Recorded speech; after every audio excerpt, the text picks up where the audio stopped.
you.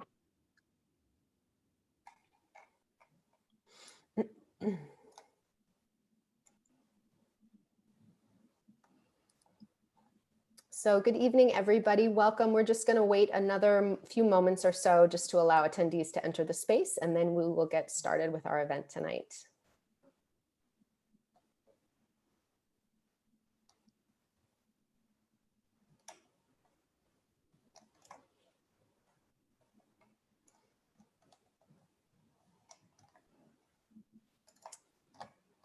All right.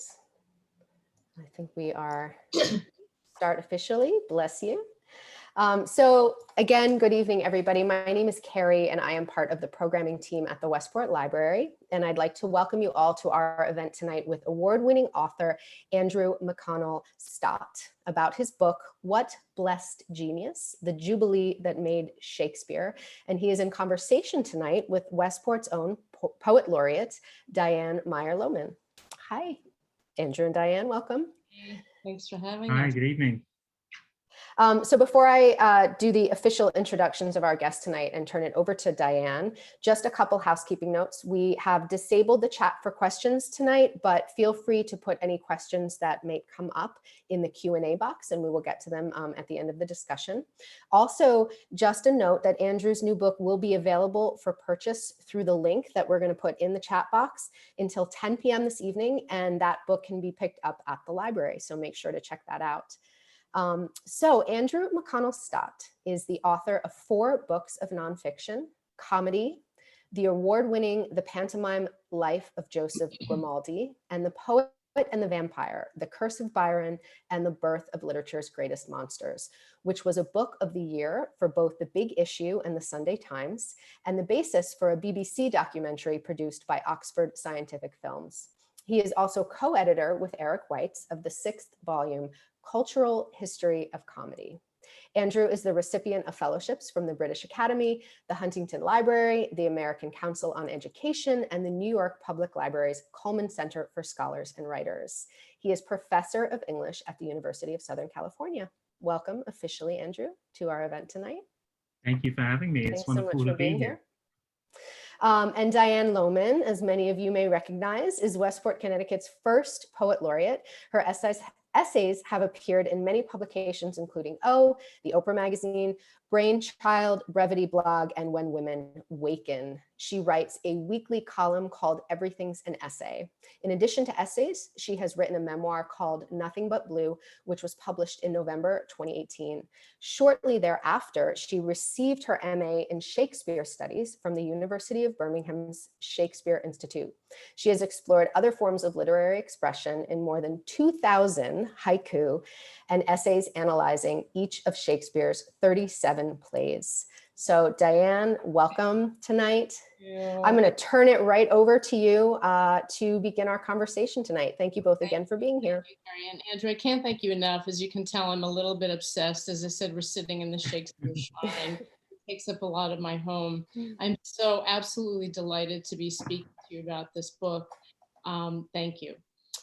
So for, as I was telling you, I've marched in this parade myself in Stratford-upon-Avon, but let's start out for those participants who don't know what the Jubilee is very well, if they haven't read your book yet. And I really, really urge them to, because I found it informative, funny, entertaining. I mean, it was just a delight. I want to see the movie, and that's going to be one of my questions for you. You can start thinking about casting. But could you just start out by giving us a brief summary about the Jubilee, what it was, why it was, when it was? Certainly, I'd be delighted to. And thank you, Diane, for inviting me here. And thank you all for coming this evening. It's a real pleasure, always a pleasure to talk about one's work. And thank you for your kind words. So the Jubilee of 1769 took place in early September 1769, over 250 years ago, is really the world's first literary festival. Certainly the modern world's first literary festival, and it took place over 3 days in Stratford-upon-Avon, which of course is the birthplace of William Shakespeare in the county of Warwickshire in England. in order to kind of celebrate the poet in place, you know, and this kind of this sense of building a sense of place and of origin around Shakespeare that connected the English countryside to his identity as a poet, with a view really to sort of elevating Shakespeare to the status of national poet or national icon. So Shakespeare actually died, as I'm sure many of you know, in 1616, and the Jubilee takes place over 150 years later. In that intervening period, Shakespeare's reputation was nothing like it is now. Right. In fact, that reputation undergoes some real dips and declines, and it's only really through luck and coincidence that Shakespeare really emerges as a contender in the literary canon of English letters at that time. And it's all kind of wrapped up in cultural and national politics. But thanks to the auspices of a very famous actor, probably one of the most famous people in Britain at the time, called David Garrick, who considered himself to be the champion of Shakespeare and the person who reinstated Shakespeare to his rightful place at the center of British cultural life. It's Garrick's idea to have this Jubilee and to initiate this celebration in place. And then the rest literally is history. You know, it put Stratford-upon-Avon on the map. You know, prior to that, Stratford-upon-Avon was really just a kind of sheep shearing town that had no interest in its most famous son and did very little in terms to kind of promote him or it. Just a real backwater, very suspicious of all these tourists who would come, you know, trying to get a taste of the spirit or the ghost of Shakespeare. And so they have this event. It's a disaster. It rains. It's Britain. It rains relentlessly for 3 days. Everybody comes up from London. They get soaking wet. They get covered in mud. The locals gouge everybody. They take them for everything that they're worth. And everybody complains. And of course, as a result, this whole thing becomes a cultural phenomena. And it's the platform on which Shakespeare's later reputation is built. Thank you so much. You're describing it, and I just almost wish I were there, had been there, for mess and all. So I guess the question that I had, and as I think I told you, I touched base with some of my professors who were very generous with their time and thoughts and very excited whenever there's another book about Shakespeare. But why this book? Why now? There have been other books written about the Jubilee. Was there new information? Was it something that came to you, you know, in some way that you became interested in? What was the germ for this book? So there have been other books written about the Jubilee, but the last one was written for the 200th anniversary. So, you know, there's an opportunity to capitalize. In actual fact, you know, I would not have hit the 250th anniversary if I'd actually delivered the manuscript on time. So it's thanks to my own procrastination that I managed to kind of get it to align so nicely. You're supposed to say Blest Genius. Blest Genius. That's my own Blest Genius. Right. So, you know, really, I mean, it's a couple of things. One, like that, you know, it's a story that I think deserves to be told now. I think, you know, it's important from my perspective for the work of the humanities to show where a lot of ideas come from and sort of, you know, trace these lineages of ideas because, you know, I mean, in America, it's maybe a little different. I guess it depends where you went to school and what generation you belong to. But, you know, growing up in the UK, there was a, you know, you knew almost as soon as you reached consciousness that Shakespeare was the greatest writer ever to have lived, even before you'd ever read a word of it. Mm-hmm. Right. And so there's just something in the ether and you just sort of absorb it culturally. And so, you know, I've always been really fascinated in excavating those things and what are the, you know, the intentional moves, the coincidences and the happy accidents that create these kinds of moments that mean Shakespeare becomes elevated in contradistinction to John Fletcher. Or James Shirley, or Ben Jonson. You know, one of my classmates just waved the flag constantly for 2 years about how it really should have been Ben Jonson, but no one knows his name. And so it's an interesting question, which may be a whole other discussion about whether or not he deserves this, because as you can probably tell, I would argue that he does, despite some of the perhaps silly seeming hype that he does, and I'm not sure Ben Jonson does, but I think that may be a different book. So thank you for that. So I found it especially interesting that you not only focused on Garrick, who I knew quite a bit about. You kind of can't live in Stratford-upon-Avon or study Shakespeare without, but I didn't know anything about Boswell. This very interesting, disease-ridden, alcoholic, messing up, corseting alcoholic. I knew nothing about him, and I actually love the fact that you had sort of this, this other person. Can you explain again for the audience who he was, and perhaps I'm curious to know why you included his perspective as well as Garrick's. So James Boswell is probably best known as the biographer of Samuel Johnson. James Boswell wrote The Life of Johnson, which is a 1,500-page exhaustive biography of the great 18th century man of letters, Samuel Johnson, who is the guy who wrote the first dictionary, and so on and so forth, and is just a sort of never-ending font of witty sayings and wisdom and editorial opinion and things like that. Boswell was a sort of minor Scottish aristocrat with the emphasis on the minor.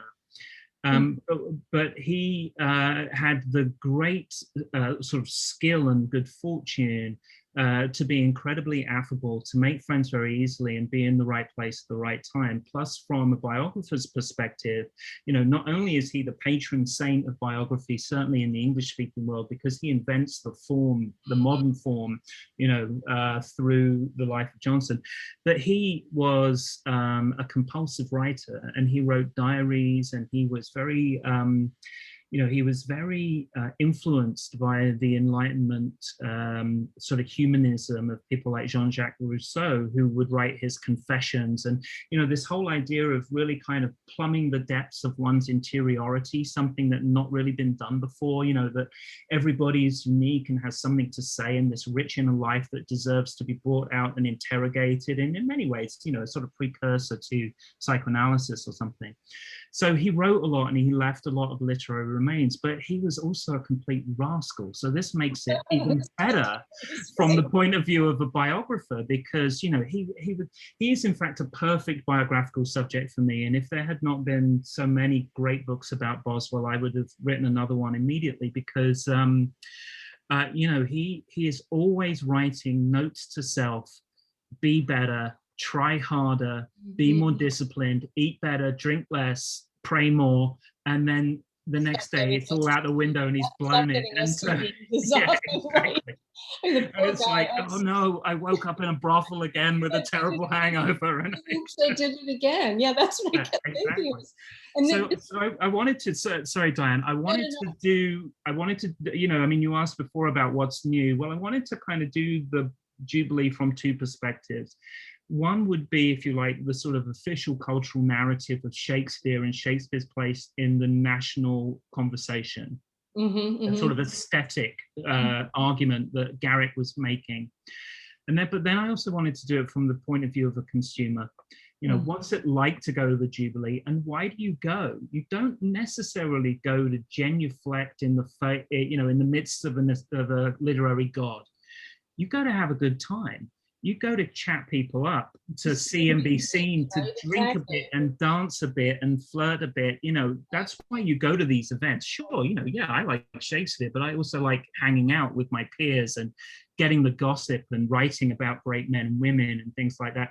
And that's what Boswell did. He showed up, he took fancy dress, he pranced around, he wrote poems about himself being there, which he then sent to the press. Not missing the party, right? He didn't want to miss the party. And without getting too sort of grand about it, in many ways, kind of, Garrick represents ego. Garrick is always about public facing. What will they think of me? How do I bolster my reputation? Whereas Boswell's more like it, how do I have a good time? Right. Like, how do I fulfill my desires, which I'm always fighting with? Yeah, I mean, and I think that made it so so much more accessible and interesting, having those two perspectives. It made it much more sort of human for me. So that was great. So I have a question about the title. Mm-hmm. When I first got the request, after I sort of jumped for joy and had my own little Jubilee in my house, I looked at the title, and being, as you can tell, a pretty big dyed-in-the-wool hardcore Shakespeare fan myself, probably beyond fan, I said, wait a minute, the Jubilee didn't make Shakespeare. The folio made Shakespeare. And so if I can back up, because I just want to ask about the title and sort of your thinking about that. When I think of what, and maybe it's just semantics, but as you've pointed out very well, after he died, if his buddies hadn't gotten together, Hemming and Condell and Ben Jonson and et al., and said, hey, let's put all this stuff together in a book, which wasn't really done very often back then. No one had these bookshelves like I do with everything he ever wrote 15 times. If they hadn't done that, we wouldn't be having this discussion. The plays would have been lost. Maybe they would have been done occasionally if some of the scripts were saved. And as you know, they weren't even usually in scripts. They were handed out in rolls. So I kind of, and as you said, Garrick was in fact doing a Shakespeare repertoire to a certain extent. He was still being acted. So I guess I would ask why that subtitle? Why, can you explain how you meant that the Jubilee made him? And, Sure. and perhaps this that I'm holding in my hand is part of the answer. We can talk about Kenneth Branagh at the Olympics. And as you said, the when you ask people to name things that mean England to them, he's always up, I think, in the top 3, the Union Jack and tea and whatever else, but the Queen. So why the subtitle? Well, part of it is always a publisher's come on, right? I mean, there's a marketing department that has a say about this, but it's a really great question, Diane, because I think that there are mountains of literature that's been written on this particular question. Like, why Shakespeare as opposed to anybody else, and what's really the inciting event or events that really do this. I think what I'm trying to say is that the Jubilee was a moment in time in which they did something they'd never done, which is structure this intentional ritual sort of in praise of Shakespeare, away from the usual spaces, because there's no theatre in Stratford-upon-Avon at that time, right? And in fact, not a single piece of Shakespeare was performed at the Jubilee. That blew my mind again and again. I knew that, and I think I'm so glad you mentioned that for the audience.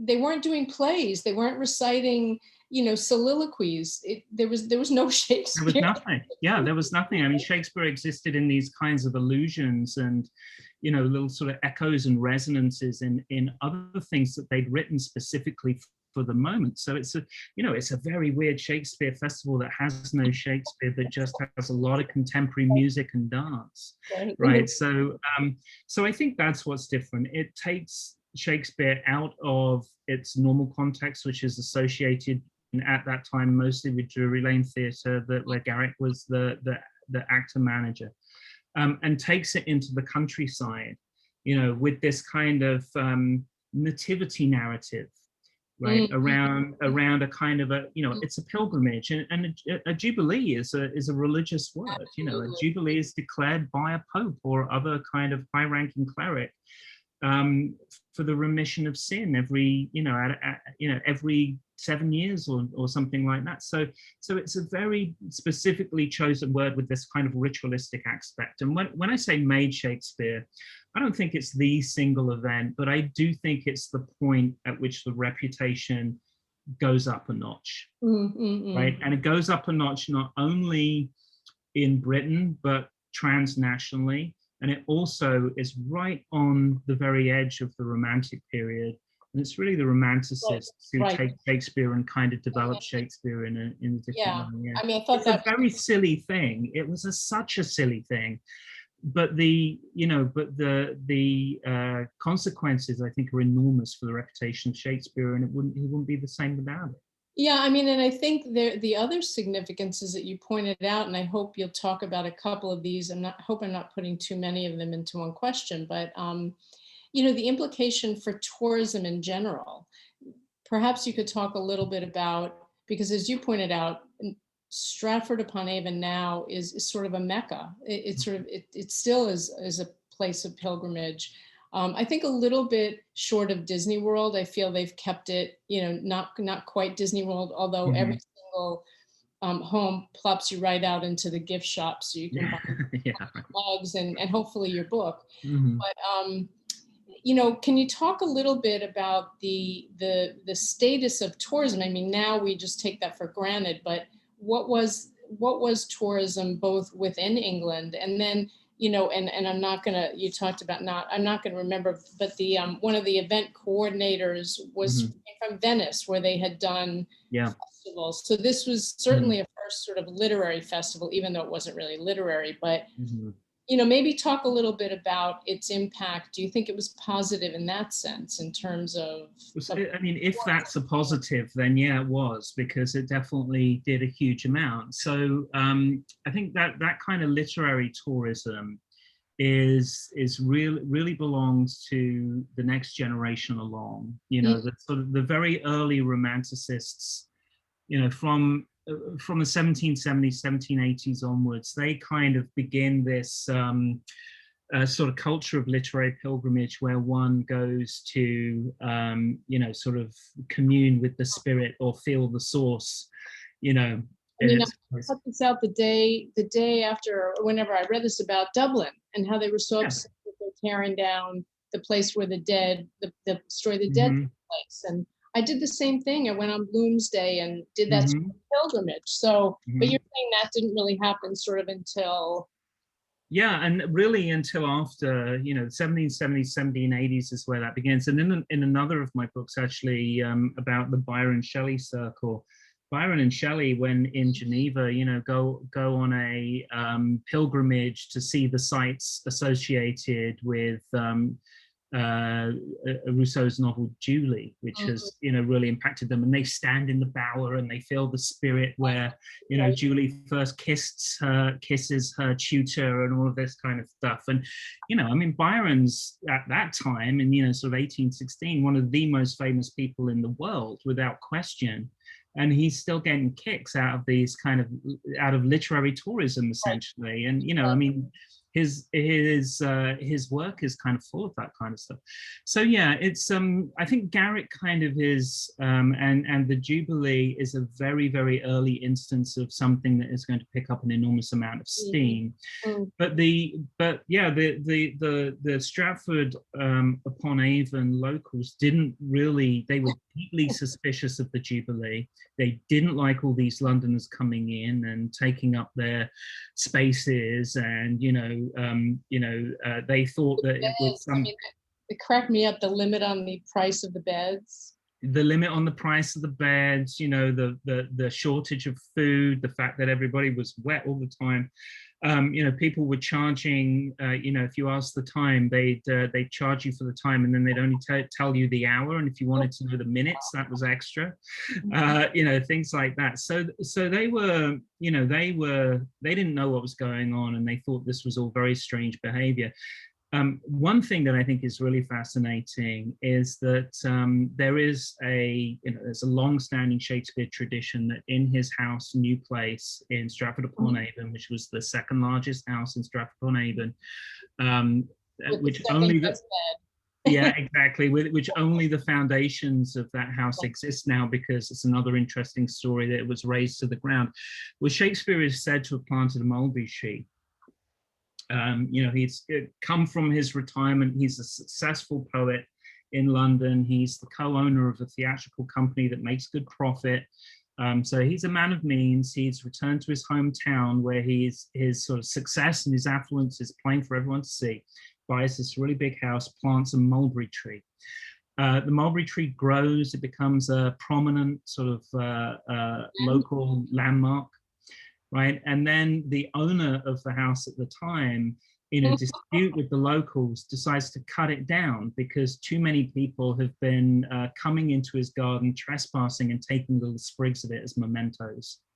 So in a fit of pique, he cuts it down. Like, nobody will come in my garden anymore because I'm going to cut this thing down. Right. I mean, it's an outrageous act of cultural sabotage. I mean, if it was done today, you know, he'd be in prison without question. But the wood, you know, this is quite a substantial tree at this time. The wood is kind of parceled out and bought by a couple of local carpenters, who just kind of store it. But then over the course of a number of years, as Shakespeare's reputation kind of grows throughout the 18th century, they begin to make trinkets out of it, like anything, you know, like a corkscrew or a pipe or you know, box. Yeah, the box that was gifted. Exactly, a box to keep trinkets in. Yeah. But the thing is, this original mulberry wood begins to proliferate with at such a speed that nobody has any sense of what's original and what's not and what's authentic. So everybody's going around selling these mulberry relics, and if you've been to the Jubilee, you've got to have one as a memento to say you were there, just like, you know, you would buy a mug or something from the gift store.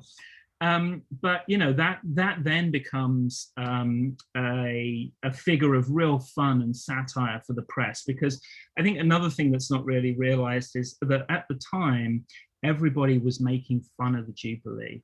Yes. You know, the press was just filled with kind of mockery and what do they think they're doing, and this is so ridiculous, and kind of anti-ode, the kind of joke to the ode, which I may ask you to read a bit of. Okay, sure. On the spot. But you know, that it's an interesting point that you make, and one of the things that kept occurring to me as I was reading is that idea. I kept thinking of the cross, how, you know, if you go, there's pieces of the cross, and my gosh, if they're all pieces of the cross, right? Mm-hmm. As you said with the mulberry tree, I mean, it must have been much more enormous than it really was. So why do you think, and we talked about this a lot when I was there, why do you think there is this need to hold and touch and, you know, be standing in the place, this literary pilgrimage, which includes sort of that, oh my gosh, you know, I have a piece of his writing or clothing. Mm-hmm. What do you think the genesis of that is? Is it silly, or is it just mm-hmm. wanting to sort of commune with that genius? I mean, it's a fascinating question, isn't it? And I really can't claim to have anything like a authoritative insight into it. I mean, I do think it's something about physical connection and physical communion. I do think that there is, you know, associations of place and inspiration, and a sense that somehow, you know, the land is in, you know, with the Jubilee especially, the land is imbued with some kind of special, mm-hmm. You know, poetical genius or force of inspiration. And I think actually now is a really good time for us to kind of reflect on this, because as we move increasingly into a digital world, where these kind of information and representation is instantly available, I think that need to have to travel to somewhere or touch something in person, right, the tangible, yeah, becomes very different. I mean, this is one of the things I love so much about the job I do, is the ability sometimes to work in archives. You know, I mean, I can access Shakespeare's text incredibly easily in a matter of seconds in so many different formats. You know, but every now and then there is a special collection somewhere in the world that contains something unique that there's only one copy of, and that's really, you know, really incredible. Like, I mean, you know, again, not to talk about a book we're not talking about, but when working on the Byron stuff, you know, in the National Library of Scotland in Edinburgh, there is a collection of the fan mail that he received, you know, from these adoring women who professed their love. And, you know, you turn over a page and it's full of purple prose of how much they like Byron. And then all the ink is smudged because it's tears. Tears. The well, tears, you know, of the writer have kind of flooded all over the page. I was just going to say, and, you know, At first I thought this was silly, but I agree with you that there really is something. I think it's a connection with history and understanding that this isn't. It makes history tangible, I think, is the way I think about it. When I went to the Birthplace Trust, where I know you've been, and as part of our orientation, we got to see and touch the folio.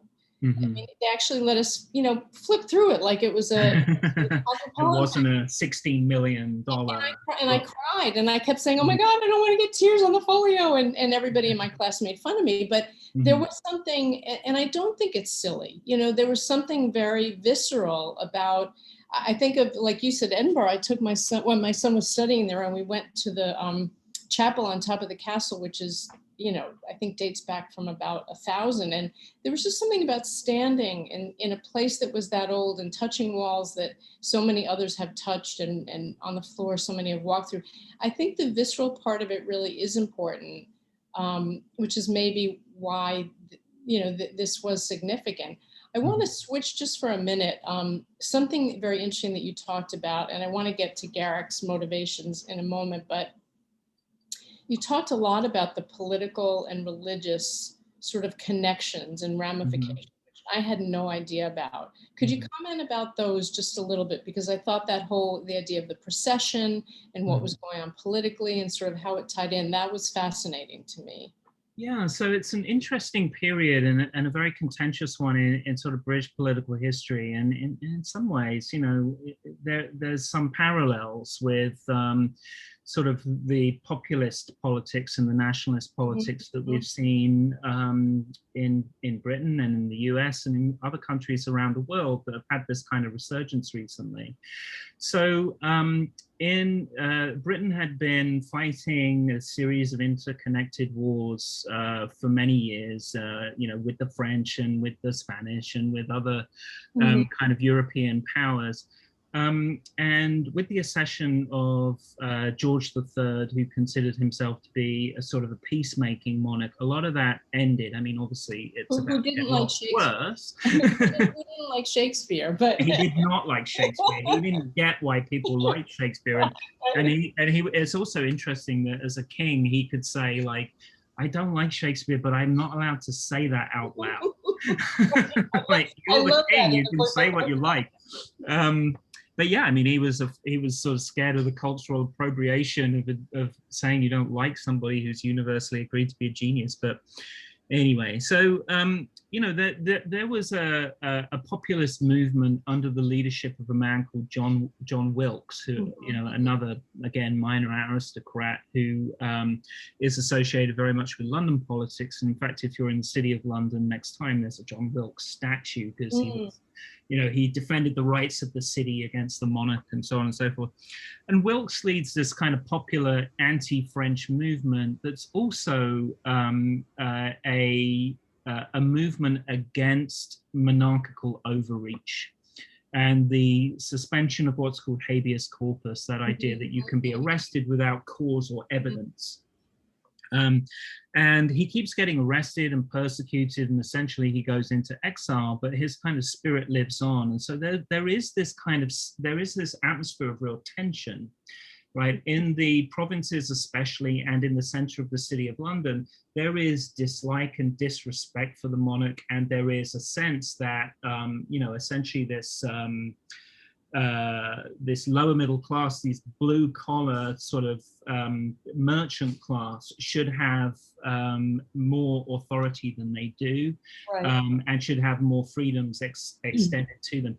So there's riots, there is, there are sort of prison breaks, there's sieges, there's violence of various different kinds. And so associated with this political movement is the iconography of a festival, right? So again, to make a kind of political analogy, when you go to a convention or you see a rally or something, there's a lot of flags and hats and t-shirts and banners, so the same kind of thing, right? And then processions, right? Processions through major cities and things like that.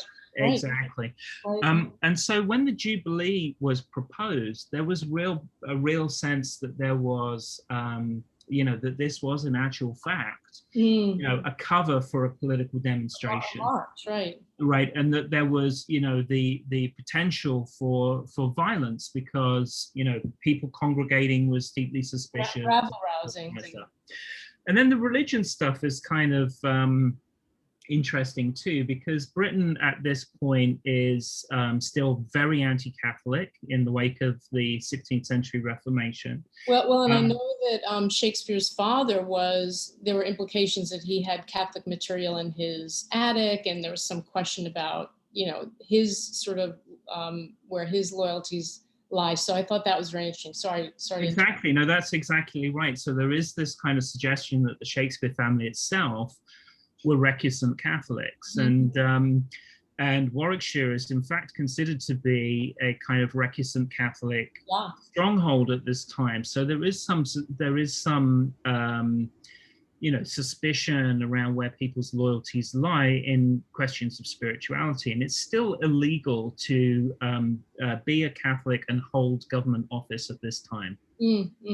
And so the thing about the Jubilee is it skirts very closely to a lot of Catholic ritual. Right. They pass around a mulberry cup full of red wine, and they drink while invocating the spirit of Shakespeare. And the procession, right? I mean, right? Yeah. Exactly. They put a statue up in the rotunda, and then they deliver a sermon-like ode to it. Right, which is rather like kind of Catholic iconography. The word Jubilee, as I said before, is a papal term, right? So so this was one of the things that the locals were kind of suspicious about. They trying to resurrect Shakespeare. Right. Well, I mean, I have to tell you, and I don't know if Paul or Sir Stanley told you this when you were there, but at the RSC now in Stratford. And many of the students are ushers, and, you know, they work there. They say that at least once or twice a season, people come to the backstage door asking if they can get Shakespeare's autograph. For real. Yeah. So, I mean, I do. Maybe it is resurrection we're talking about. I don't know. Yeah, maybe. Yeah. Has anyone got it? Has anyone? Well, they're selling them with the mulberry tree. Right, with the relics. With it, right. So a couple other things, and I want to just watch the time, because if you don't mind, I'd like for you to talk about the ode, and if I could really put you on the spot, would you consider reading it or part of it? I'll read some of it. It's very long. You don't want me to read the whole thing. I won't make you read the whole thing. Well, yeah. To talk about that, about the ode, and give us a sampling, that would be really lovely. Certainly will, yeah. So the ode is a very strange thing. So for those of you who don't know, you know, we were saying that there's no actual Shakespeare performance, there's no plays, not even a scene of Shakespeare is performed, but rather, you know, Shakespeare exists in these kinds of allusions and these Shakespearean gestures in songs and poems that were written to order for the event at the Jubilee.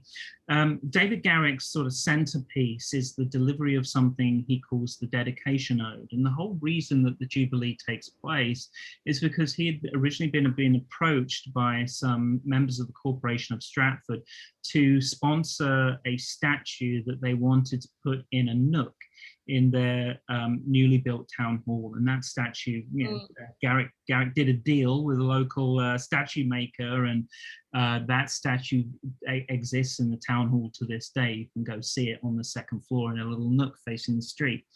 You know, so from out of this tiny idea, this whole kind of episode of the Jubilee originates. And Garrick brings the statue from London to Stratford, places it on a stage, surrounds it with the Drury Lane chorus and full orchestra, and then delivers this poem, which is half read, half sung. Right? It's, I mean, formally speaking, it's a Pindaric ode, which is not a very sort of popular or well-known form. It consists of 7 songs, 2 full choruses, and then this kind of tissue of quotations that's been sewed together like a Frankenstein's monster from various other poems, and not even really Shakespeare, but Milton is the one that contains the most kind of resonance. So it's a very weird thing. You have a choir there with you? Sorry? you have a choir there with you somewhere in the I back? wish I did. I mean, maybe the dogs will howl. But the but the it's an odd thing, but apparently it was one of those things where you had to be there. It was apparently very moving to see it performed with the audience, but as a piece of literature, and you can read it in its entirety in the appendix of my very short and accessible book. You'll see that it doesn't really stand up as a great piece of poetry. So would you like a piece? Yes, absolutely, please. All right, okay, I'll start at the beginning and I'll give you Okay, thank you. lines. Okay, so this is the ode. It's called An Ode Upon Dedicating a Building and Erecting a Statue to Shakespeare at Stratford-upon-Avon by David Garrick, 1769. To what blest genius of the isle shall gratitude her tribute play? Decree the festive day, erect the statue and devote the pile. Do not your sympathetic hearts accord to own the bosom's lord. 'Tis he, that demigod, whose Avon's flowery margins trod, while sportive fancy round him flew, where nature led him by the hand, instructed him in all she knew, and gave him absolute command. 'Tis he, the God of our idolatry. Him, the song, the edifice we raise, he merits all our wonder, all our praise. Yet ere impatient joy break forth in sounds that lift the soul from earth, and to our spellbound minds impart some faint idea of his magic art, let awful silence still the air. From the dark cloud, the hidden light bursts tenfold bright. Prepare, prepare, prepare, now swell the choral song. Roll the full tide of harmony along. Let rapture sweep the trembling strings, and fame expanding all her wings with all her trumpet tongues proclaim the loved, revered, immortal name, Shakespeare, Shakespeare, Shakespeare. And, not a dry eye in the house. Oh, right. That's fabulous. Thank you. And I hope that wasn't putting you on the spot. We couldn't go through anything without that. I appreciate it.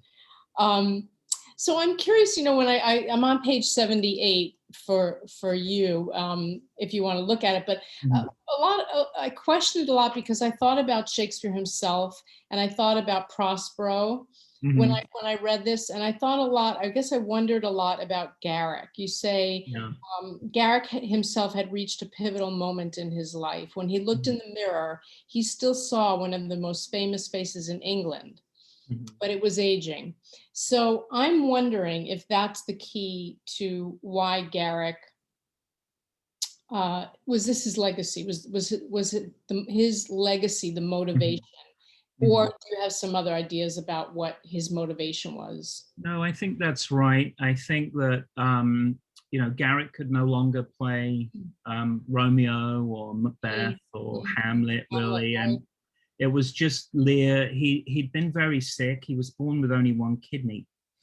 And that had meant that he had, a series of very debilitating weaknesses throughout his life. He'd taken some time off from the stage and traveled around Europe, and he'd almost died at one point. He was so sick, and he'd come back to London, and he'd had a long career, and during the course of that, he'd managed Drury Lane as well as being its principal performer.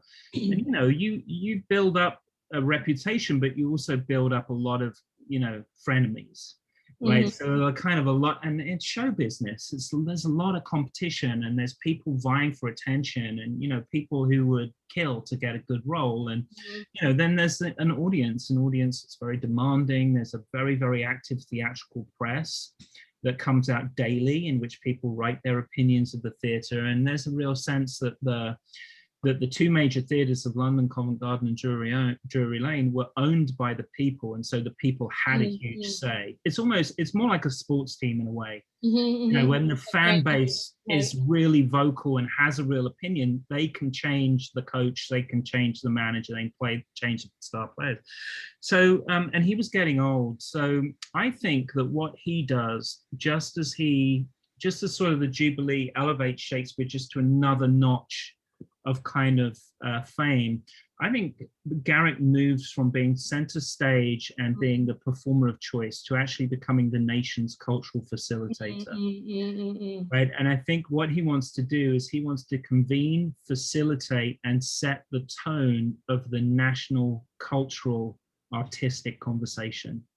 And do you think he did that? Do you think he succeeded?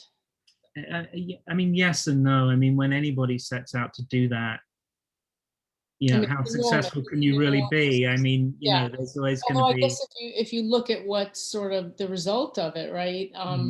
You know, I guess the follow-on question, and I do want to ask you, I think it would be such a great film, and I want to ask you who would be Garrick, and who would you cast as Garrick, and who would you cast as Boswell? But you know, I think of you know, this, and I think of the association of Shakespeare to England. I think of Kenneth Branagh's opening Olympics, in the opening Olympics celebration. You know, what do you make of that? Is that valid? Does he deserve it? Oh, that's a question. I mean, yeah, I mean, obviously it's a sort of rhetorical question. It's not, I mean, you know, my answer would be yes, but obviously I have a very obsessed viewpoint of it. You know, do you think it's sort of hype and good PR, or do you think, I guess my question is, I'm not sure there's anything wrong with elevating genius, right? If we think of Einstein or Mozart, or you know, who are associated with places, or Joyce. So do you think he earned it? Such a difficult question. I mean, in some respects, yes. I mean, I just the word choice, the poetry, the invention, the facility with language, the plots, the situations. You know, there's so much in Shakespeare. Yeah, exactly. Exactly. And there's, you know, I mean, there's some weirdness and some weak spots, but there's always something great. Those are the ones Fletcher wrote. Yeah, right, exactly. But then there's also that thing I alluded to before, which, you know, for me at least, it's really difficult to get out from under those kind of prefabricated conceptions of what you're doing. And so, you know, I mean, I you know, I did my graduate work on Elizabethan drama, and you know, so I know a lot of it. I've read a lot of it, and there's a lot I like in there. But there's always this sort of deeply subconscious sense that you're comparing it to Shakespeare. Exactly. It's funny. We, you know, Martin Wiggins runs this Thursday night play reading, and it's anything but Shakespeare. So we read Charter, and we read, you know, Middleton, and that's exactly, you know, I'd sit through these, and I was so joyful to be able to hear other work, and I just kept thinking, yeah, but it's not Shakespeare. Yeah, exactly. I mean, I'm a huge fan of Christopher Marlowe. Right. I really like Christopher Marlowe. I really like Thomas Middleton. You know, there's a bunch of really fun plays out there, but it becomes really, really difficult through the sort of Pavlovian response to not think, oh, well, that's, you know, that's in conversation with this Shakespeare play, or that's an antecedent to this Shakespeare play, or that's a rip-off of that bit from Shakespeare. That line worked better, and exactly. And I just don't think they were thinking that. Plus, also, I don't think Shakespeare was thinking that. I think Shakespeare was working in an industry, you know, and was, you know, there was a certain kind of industrial aspect to the creation, and also a collaborative, company-based aspect to the production. You know, plus also these kind of precious ideas of authorship were not in existence at that time. Absolutely. I always think he's turning over in his grave in Holy Trinity. I think he'd be shocked, appalled. I'm not sure he'd be thrilled, because I agree with you. It was a very collaborative process. So when people say, oh, did he write all the plays? I say no, because they were all sitting around the table writing together. Yeah, exactly. You know, he may have had a heavy hand in them, but yeah, I completely agree with you on that. So tell me about the movie. Tell me about the film. So you mentioned Richard Branagh, so he should play Garrick. Yeah, oh, that would be perfect. Right, and if you have an in there, please do suggest it to him, because I'd love him to produce it. Kidding aside, I will tell you that both Paul and and Michael, I mean, they're on, Yeah. it's like Kenny, you know. Like he's on the board, yeah. So, absolutely so actually I've had this conversation with Paul Edmondson, who, for those who don't know, is the Director of Education at the Shakespeare Birthplace Trust. And he's fully on board, but Yeah, you know, we had a pandemic. I'm sure he's a very busy guy, you know, like, so I'm not holding my breath for that one. Well, I'll drop him a note and tell him we had this conversation. And Please do, Diane. That would be very generous. But and then Boswell, I don't know. There are so many good actors. You know, I very much enjoyed a show that I watched on Hulu called The Great, which is about Catherine the Great, and it's the kind of very irreverent, historically based comedy. And there's a guy in that that I recognize, I think from like an X-Men superhero movie or something, who is very funny as Catherine the Great's husband, Peter.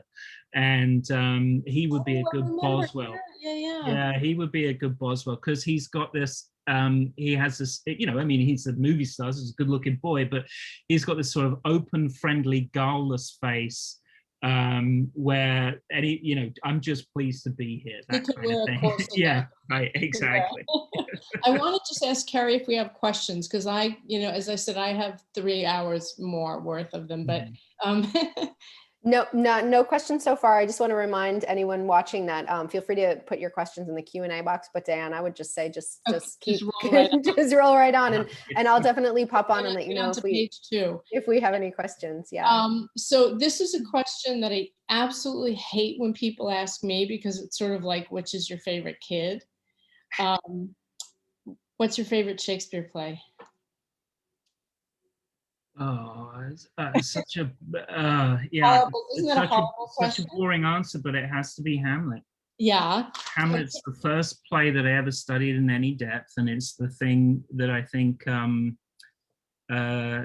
me on to Shakespeare. And for some reason, you know, I think probably through having a very good teacher at that time, I found a route into it that really kind of, in which I sort of really began to understand, I think, you know, what the play was trying to do and trying to say. And it's also one of those plays that really changes on rereading, and changes as you age as well. So as you have to, as you accrue life experience, it kind of comes to mean slightly different things, and I really appreciate that. And yeah, it's just a wonderful play. So that has a certain resonance for me. But then I also like the comedies too. You know, I've written a lot about comedy.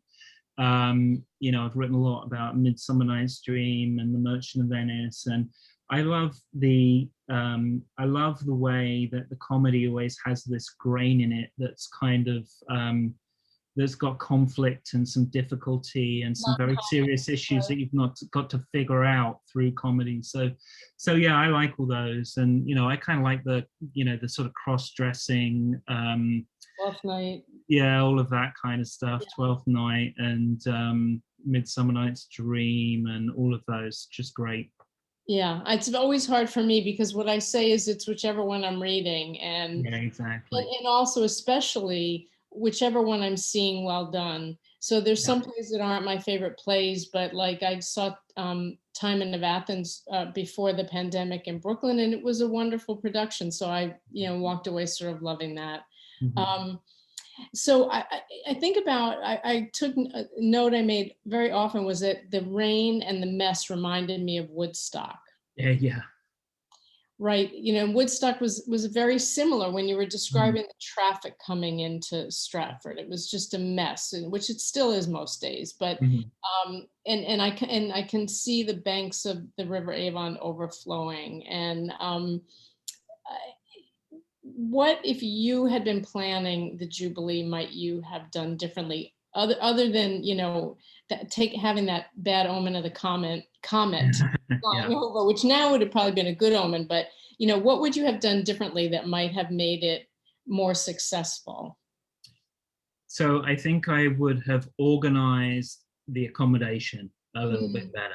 I would have made sure, plus I think I would have, you know, I mean, sounds very 21st century and very LA, but I would have made sure there was parking.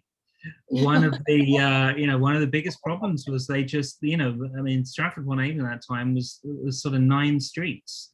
Right. And, you know, Much all more of the, now, really. you're right, all of these carriages were coming through, you know, some of which were carriages that had the coronets of aristocratic families on them. So these are substantial vehicles, you know, drawn by 4 or sometimes 6 horses, very large horses. So, you know, on basically muddy streets in a market town filled with rain and puddles that are really just built for kind of farmers' carts, I think I would have arranged a field somewhere for parking. Well, yeah, right. That would have been brilliant to avoid at least some of the hassle. On page 153, I loved that you said, or somebody said, Garrick's great skill, it argued, was making nonsense agreeable. I mean, do you think that sums up the Jubilee, that, you know, that it was much ado about nothing, but in the end, I mean, because people did, as you point out, review it positively in foreign press. And, you know, I think you and Fernie mentioned that as much of a muddy disaster as it might have been, it did garner some international attention. So it might have actually been quite a success despite it being quite a disaster. Would you say that's accurate? So I would say that's definitely accurate. I think Garrick's great skill was being able to put on a show and do an event, and he was a showman first and foremost, and was you know, an auteur and a kind of theatre practitioner. So he knew how to do that better than anyone.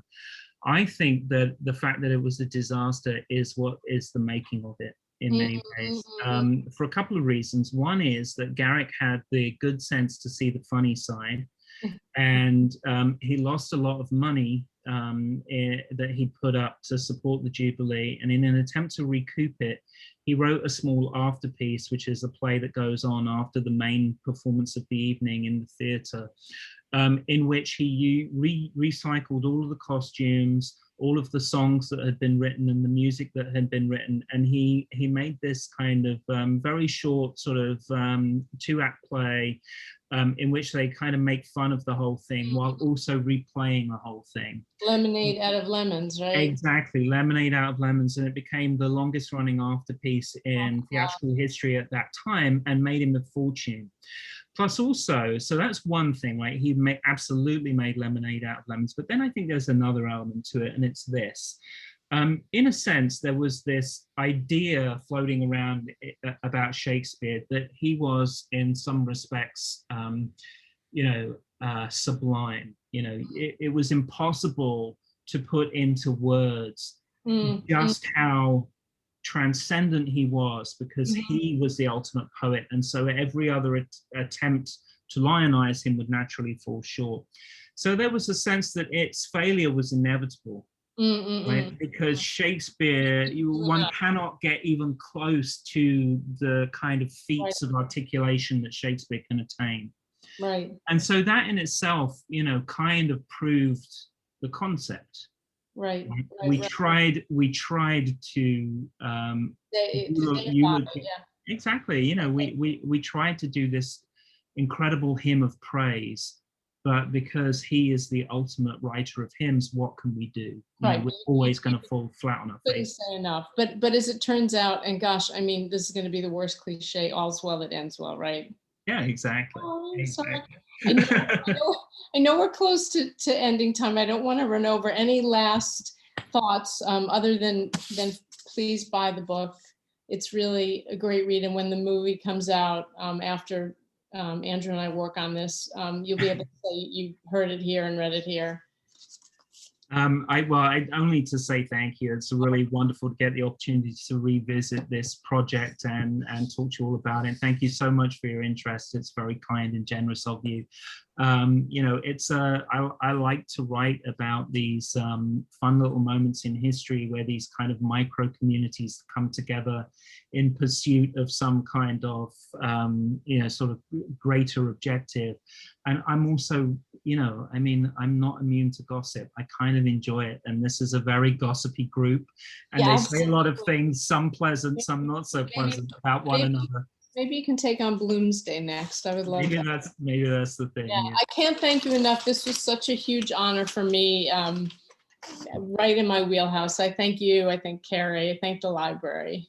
Yeah, thank you all. Thank you both as well. I've been sitting here drinking my Yorkshire tea. Diane, I know you and I have you're a PG Tips gal. I am a Yorkshire tea gal, but Yorkshire tea. And she's going to England shortly. yes.